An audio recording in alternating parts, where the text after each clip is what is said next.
name is Eric Christopher Rush, but to me he's just Rush, and I think you'll understand why a name like that sticks. I met him at Patriot Roundup last year. I wasn't there looking for a new friend, but that's exactly what happened. It speaks to the caliber of the man who is soon to speak to us. We met, we talked. He actually saw the people in front of him. And not long after, he asked me to be on his podcast to talk about my son, about PJ, about losing him, and about the grief that never goes away. And it means to what it means for me to carry that memory as a Gold Star mother. He gave me room to tell the story the way it deserved to be told. He even allowed space for me to share my United States Air Force post-Vietnam era life and my pursuit of goals and new life missions. He listened like it mattered, because to him it did. And he's done that for so many veterans who have gone quiet, those in our community who have been carrying something for years with nobody to listen. He sits down with them, he gives them a voice, he makes sure their story gets heard before it's lost. And it's not just veterans, it's the organizations doing the work too. The ones out there every day serving veterans and their families. He gives them a platform. He helps their mission reach the people who need to find it. That's the kind of man he is. He shows up for hard conversations and he stays in it. He can stay the course because he's weathered ones himself. He has the military accolades: Army combat veteran, Desert Shield, Desert Storm, Southwest Asia, and National Defense Service medals, plus a Bronze Star. He's earned every bit of it. But Rush will tell you that's the easy part of his story. The hard part came after he came home.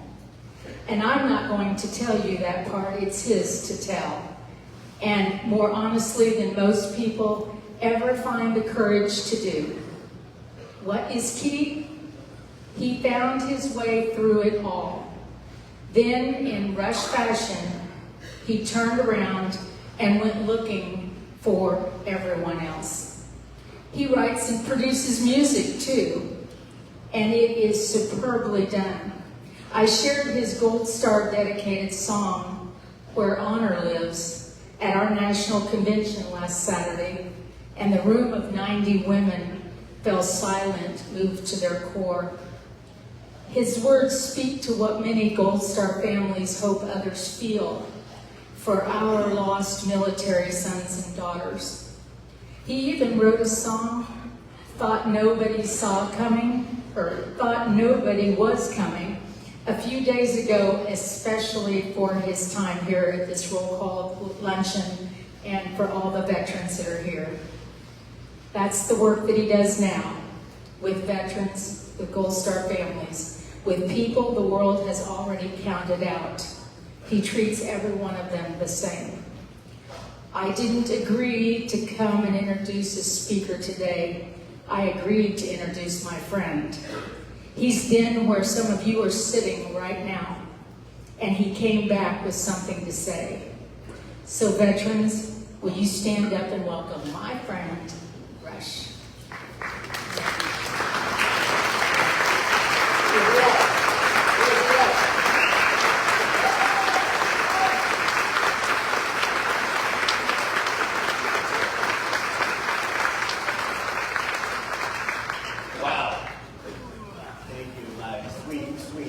You know, when I was preparing to speak today, I said, you know, I was full of nerves, and I might appear to be full of nerves too right now, but I had to embody something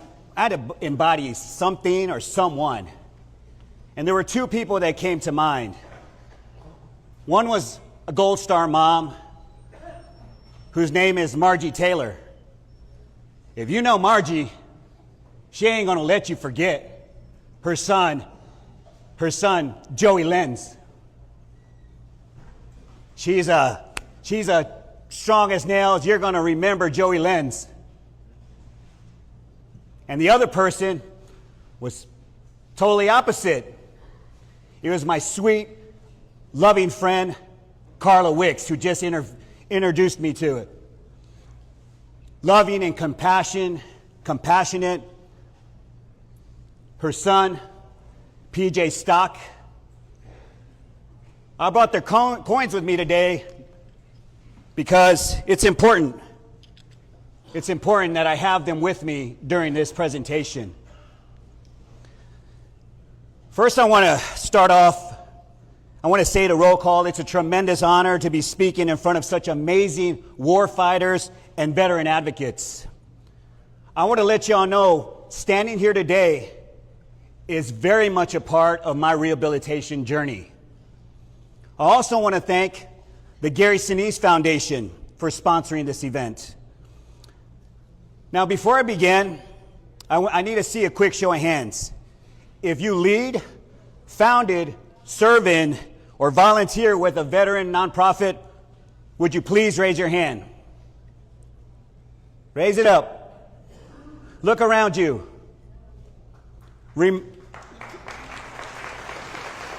Absolutely. Remember those hands because we're going to be coming back to them. Before I share my testimony, I want to say this. There are men and women who are here today whose service and sacrifice deserve to be honored. Many of you carried heavier burdens. Many of you paid a higher price. I am grateful to be standing among you today. For most of my life, I was the captain of a sinking ship.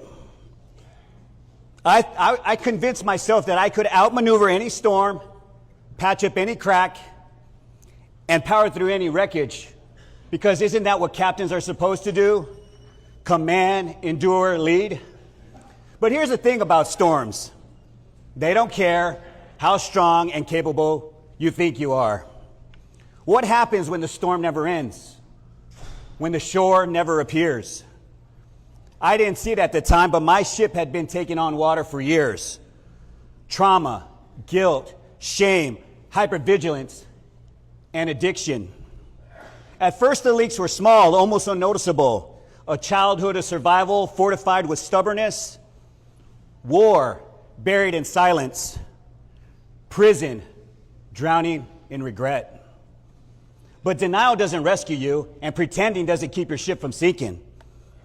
And the cruelest revelation, the one I fought hardest to ignore, is that I wasn't the captain keeping the ship afloat. One day, the storm swallowed me whole, and that's where I learned the most brutal and most paradoxical truth of my life. Sometimes you have to sink to the bottom of the ocean before you can rise. But before we talk about rising, we have to talk about drowning. See, no ship sinks overnight. I didn't just wake up one morning shattered. My collapse began long before I even recognized it. I didn't have a childhood. I had survival training. There was no space for childhood when every day was a constant battle just to get through. My father left when I was 5, and my mother was more than a child herself. There was no space for bedtime stories and gentle affection because the rent was due, the fridge was empty, and exhaustion was the only language spoken. By the time I turned 18, I thought it was unbreakable, a warrior, a man forged in conflict and hardship. But I wasn't strong. I was hollow. I had no idea who I was. That's why I enlisted. I wasn't just searching for structure. I was desperate for identity. And war?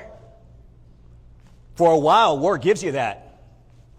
It strips you down to the bone, reconstructs you into something sharp, something efficient, something that slots neatly into the machine. But what happens when that machine spits you back out? Here's a statistic that nobody talks about. Approximately 55% of combat veterans say the hardest part of war isn't what happens on the battlefield. It's coming home. Because the man who returns is not the same one who left. You don't just come back with PTSD, you come back unrecognizable to yourself, to others. You don't just come, you return without a face, without a name, and worst of all, without a purpose. And when you have no identity, you will latch onto anything that will make you feel real again. For some, it's anger and violence. For others, it's a bottle. For me, it was both. And the worst part is I didn't even realize I was drowning until the day I tried to end my life. Here's what no one tells you about coming home. Well, let me just say this. But even that doesn't happen all at once, if I already said that. But here's what no one tells you about coming home. I left one war zone and walked right into another. The same house I escaped at 18, the same storms, the same silence. I told myself it would be different, that I would be different. But you can't outrun weather that lives inside your soul. I was crashing, burning, going down with the ship. And for once in my life, I did the very thing they tell you to do. I reached out. I called my father. God rest his soul. I said, Dad, I can't do this anymore. I'm struggling. I need to talk. And my dad said, meet me at the bar. Because that's what we were. Me, him, and his drinking buddies. That was the only harbor he knew. So the day I asked my dad to help save my life, we got drunk instead. I left that bar and drove directly to the drugstore and bought a bottle of NyQuil and swallowed every last capsule. Then I called my mother and said, I'm coming home. I sat in that house dying in front of her, and she screamed, what an idiot I was. What is wrong with you? But I couldn't hear her anymore. All I could hear was the clock on the wall, ticking. And then the screaming stopped. The ticking stopped. Everything stopped. I woke up in a hospital bed with my wrist handcuffed to a gurney. Think about that. I reached out twice that day. The first time, help looked like a bar stool. The second time, it looked like handcuffs. Hold on to that, because before I'm done today, I'm going to ask this room to become the third kind of help. The kind I never got. I survived, but surviving isn't the same as living. And when existence becomes unbearable, you will do anything to escape. I turned to substances. And at first they worked. They blurred the edges, quieted the noise, and made the world feel distant and slow. But drowning doesn't feel like drowning at first. It feels like floating. Until you wake up one day and realize you're already at the bottom. My choices landed me in prison. And that's where I learned what real drowning feels like. Prison isn't just about bars and locked doors. It's about what happens to your mind. I was thrown into solitary confinement for 30 days. A room the size of a bathroom. No windows. No sound. No escape. At first, the silence felt like nothing. But then, the nothing starts to grow teeth. And then the nothing starts to whisper. It whispers everything you've been running from. The mistakes, the faces, the blood, the awful nights you can't undo. And suddenly you realize that you're not trapped inside this cell, you're trapped inside yourself. Let me ask you, if you were locked in a cell with only your thoughts, would you like the person you were left with? Because I didn't, and for the first time, I did something I had never done before. On the walls of my personal prison, I wrote down the wounds of guilt, shame, regret, resentment, and blame. And I let go. Because sometimes when you let go of the wheel, that's when the real captain can finally take control. But solitary wasn't the only kind of prison I saw. Beyond those walls, I saw young men, 18, 19-year-old boys really, staring down life sentences. Not just locked up, but locked away, frozen in time, their worst moment tattooed to their future. I looked in their faces and saw not just criminals, but sons, brothers, kids who had barely begun their lives before they were written off. And that does something to you.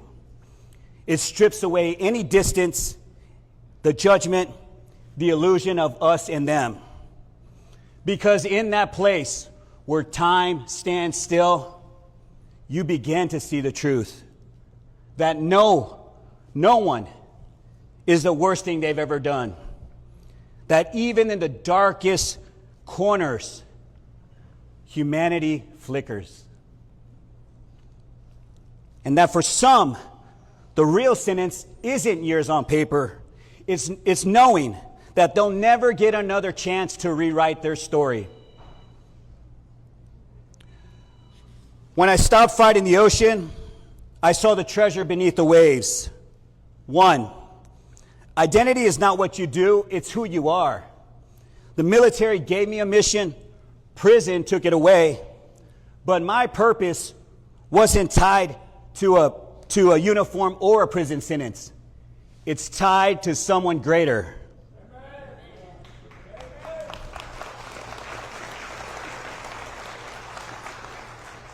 Two, grace is not earned, it's given. I thought my mistakes defined me, that I would have to suffer for them forever. But Christ showed me that grace isn't something you deserve, it's something you receive. And when you accept that, you stop drowning in shame. 3, your story is a lifeboat for someone else. My pain wasn't the end of my story. It was the beginning. Because the moment you make it out of the storm, you have a responsibility to turn that ship around and go help save someone else.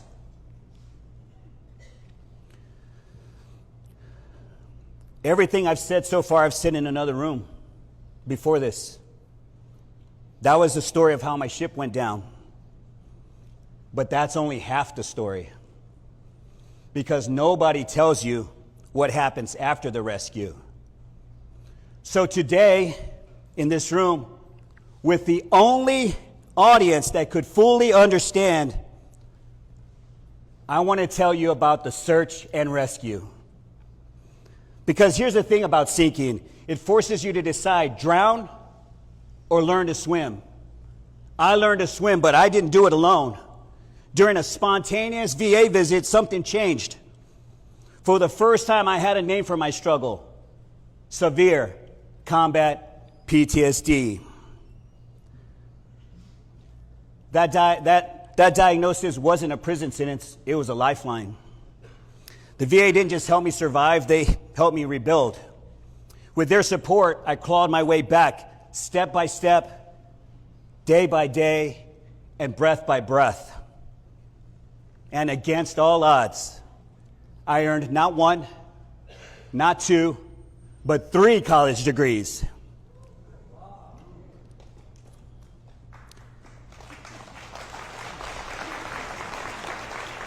Thank you. And then I found my way back to the work I was made for. Podcasting did something I didn't expect. It forced me into a listening season. When I started podcasting, I actually thought I was offering a lifeline to others, but I had it all wrong. It wasn't the talking that saved me. It was the listening. I sat across from veterans, survivors, Gold Star moms, men and women who had fought their own storms in silence for years. And as they spoke, I realized something profound. They weren't just telling me their stories. They were holding up a mirror to mine. Every story I pulled out of someone else, pulled a little me out of the water too. Because the truth is, our stories were never meant to be carried alone. We heal in conversation. We heal in connection. We heal when we stop speaking at the world and start listening to it. Now, let me tell you what I've learned doing this work. Search and rescue is not one boat. It's a fleet. Remember those hands that I asked you to raise? That's the fleet. I serve as an ambassador for Air Power Foundation, people who pull veterans and their families out of the water every day. The Gary Sinise Foundation, who brought us here today, going back into the storm for the men and women who serve. And this room, roll call. You're running your own rescue fleet of your own. You're running your own rescue fleet of your own. It's called Hometown Heroes, your own podcast. I've heard Don Grays take us back to the sands of Iwo Jima. I've heard Shiloh Harris turn the worst day of his life into fuel for another man's survival. And every time I listen, I'm reminded of something. These are not just interviews. They're the oral history your grandchildren will actually go looking for someday. That's what this work really is. Making sure no story goes down with the ship. Making sure no voice sinks unheard. So here's your mission. 3 orders, and no one in this room's exempt. Order number 1, get your story out of the hull. Some of you have had your stories sealed below deck for 50 years. I'm not asking you to make it pretty. I'm asking you to preserve it. Sit down with Hometown Heroes. Sit down with Unfinished Business. Put your voice somewhere your family can find it. Because your voice is the artifact your family will go looking for someday. Don't let them find silence. 2, be somebody's kitchen table. Remember my night? I reached out twice. Help looked like a bar stool. Then it looked like handcuffs. Somewhere out there is a veteran who will never take this stage. But he or she might sit across the kitchen table. Be the one who sits down. Be the one who asks. Be the one who listens. Because listening is a rescue operation. And hear me on this.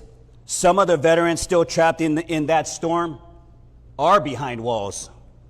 If your reach extends that far, a letter, a visit, a second chance, reach. Because somebody reached for me. Order number 3. This is for one person in this room. I don't know your name, but I know you're here. You're gripping the wheel right now. You're taking on water, and you've told yourself that asking for help means you failed. Brother, sister, I was you. The storm doesn't mean you're weak. It means you're human. And you were never, ever meant to do this alone. For years, I thought strength meant holding on. I thought survival meant fighting harder. I thought most of all, I had to do it alone. Clearly, as I stand in front of a sea of 500 patriots in this room, I was wrong. Sometimes real strength isn't gripping the wheel, it's knowing when to let go. So let me ask you, what storms are you fighting alone? What weight are you carrying that you were never meant to bear? What if the very thing you're afraid to release is the very thing from keeping you from being saved? I was never meant to do this alone. Neither are you. The lifeboat is here. His hand is reaching out. Will you take it? Because I did. And that's why I stand before you today. But here's what I know now that I didn't know then. He doesn't pull you out of the water so you can dry up on the shore. He pulls you out so you can row back in. There are sailors out in the storm. Some are sitting at your table right now. Some are sitting behind walls. Some are waiting on a kitchen table conversation that only you can ask, that only you can start, The lifeboat is here, and this time, you're in it. So I'll leave you with the question the only question that matters. Who are you rowing back into the storm for? Before I leave, there's one person I'd like to recognize.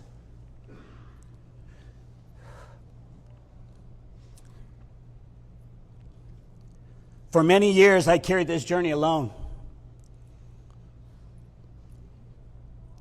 But for the last 6 years, there has been someone helping me carry that weight.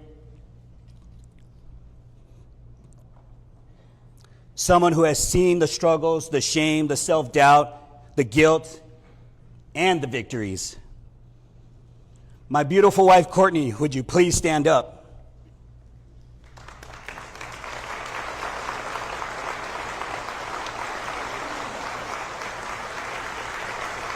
Stay up.